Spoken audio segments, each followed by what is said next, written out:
Capricorn, this is for you. Sa mga Capricorn guys, okay? Today is March 2, 2026 guys. Capricorn, para to sa'yo at dapat mong malaman today. Simula sa araw na to, March 2, 2026, sa mga Capricorn ito guys. Kung kayo ay Capricorn, this is for you. At titingnan natin ang inyong message today. Dapat ninyong malaman. Okay, Capricorn.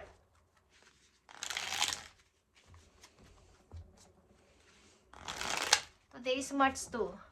Kung hindi ang gabi ko ma-upload guys, is mahina lang ang ating signal. At ito ay March 2. Reading. Okay. Ano nakapaloob sa inyong message? I need 4 message dito para sa inyo, Capricorn.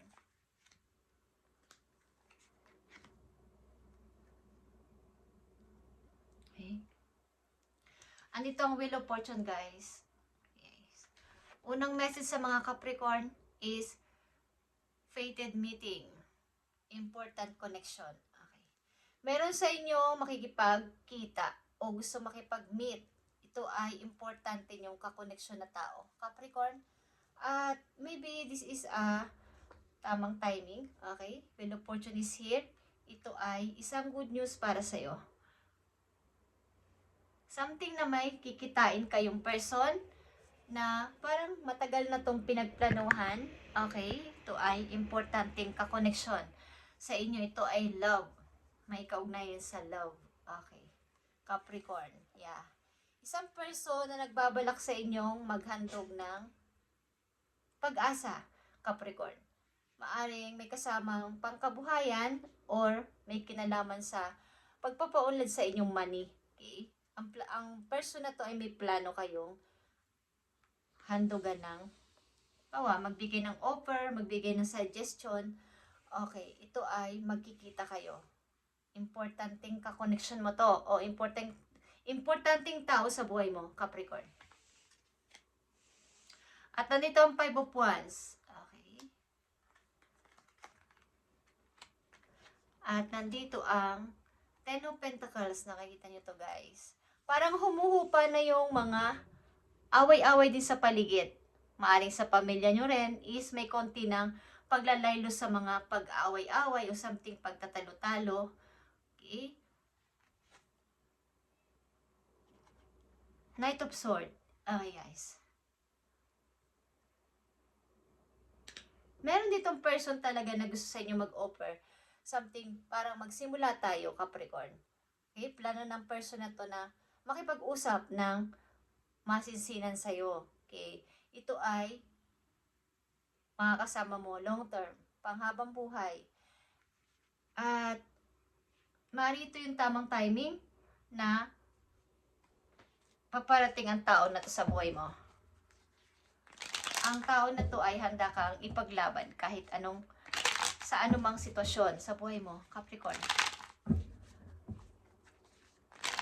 Maaring may anak kayo guys at tanggap ng tao na to ang iyong nakaraan. Okay, Capricorn. Isa itong parang big opportunity para sa'yo. Long term ito, pang long term, pang habang buhay. Okay? Tingnan natin to guys.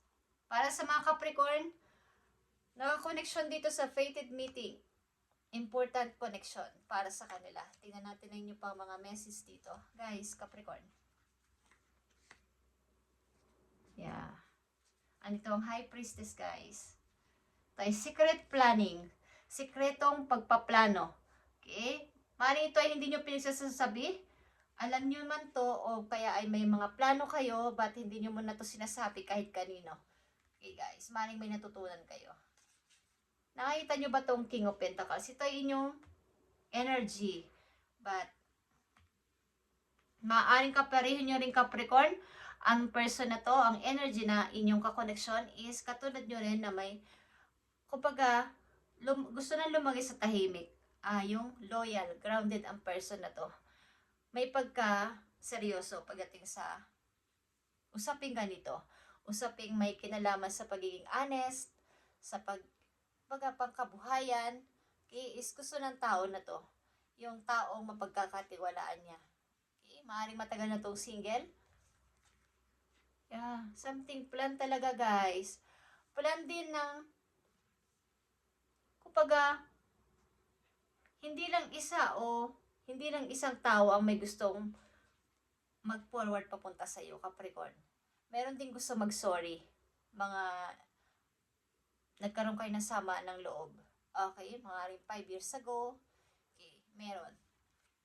Yeah, guys. Capricorn, meron dito sa iyo makikipag-meet. Okay. At, yeah, maraming gugulo sa iyo dito. Maaring may nakaraan kang karelasyon at meron ditong mangyayaring pangungulit. Okay, dahil alam niya na meron na sa iyo meron na sa iyo nagpaplano makipagkita, makipag-meet, is meron ditong isang tao na ikaw ay guguluhin. Maaring inaalam ano yung mga binabalak mo, Capricorn. Maaring manggugulo sa iyo. Okay? May manggugulo sa iyo ditong person, so kayo ay mag-ingat. Okay.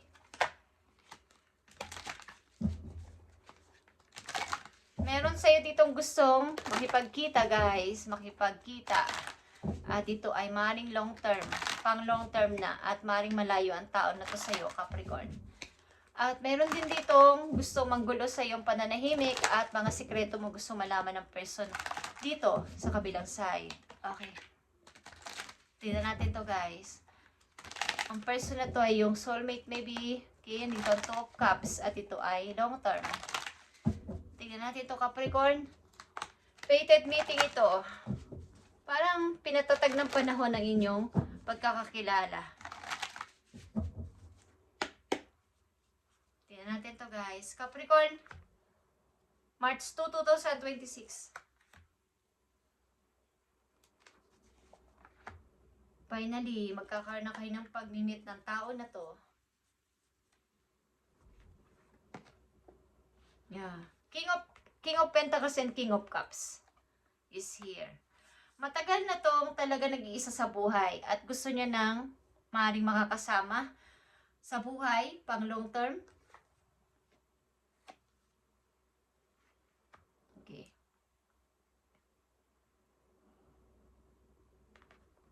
Meron din ditong plano ng isang person na kayo ay makipagkasundo ulit sa kanya.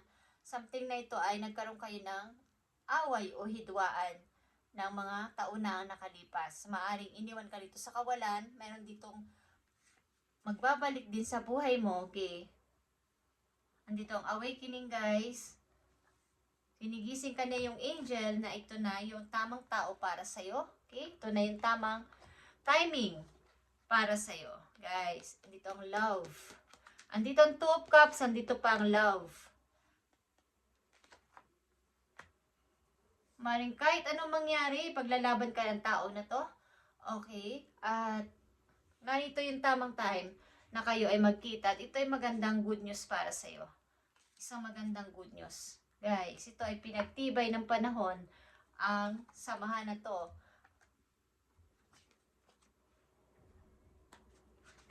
Tingnan natin to, guys. Ang message pa para sa inyo dito. March 2, 2026 para sa mga Capricorn.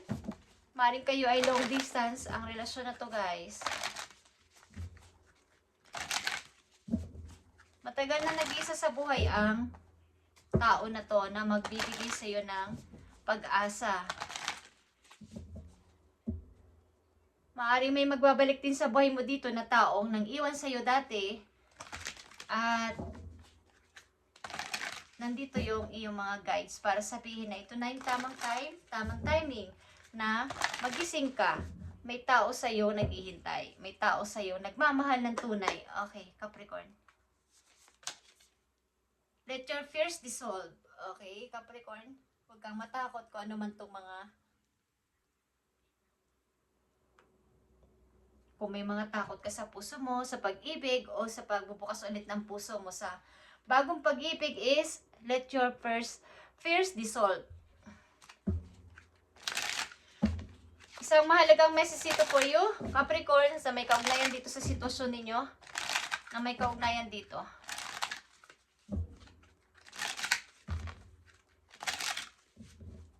Dati mo sigurong ka-relasyon is may pagka-agresibo, madaling manakit or madaling mainit ang ulo. Pati itong paparating na tao sa buhay mo, itong taong kakoneksyon mo ngayon ay napaka-grounding, napakabait at unbelievable. Nakaka-believe ang kanyang, yung kanyang pagpapasensya at yung kanyang, meron siyang unconditional love. Okay guys? Maaring, alam niya yung mga pangangailangan mo at alam niya ang nararamdaman mo. Mahalagang message po yun na may kaugnayan dito sa sitwasyon ninyo, Capricorn. Nakita nyo ba tong Emperor, guys? Andito na ang King of Pentacles, King of Cups, andito pa din ang Emperor. Okay. Ang person na to ay very protective. Provider.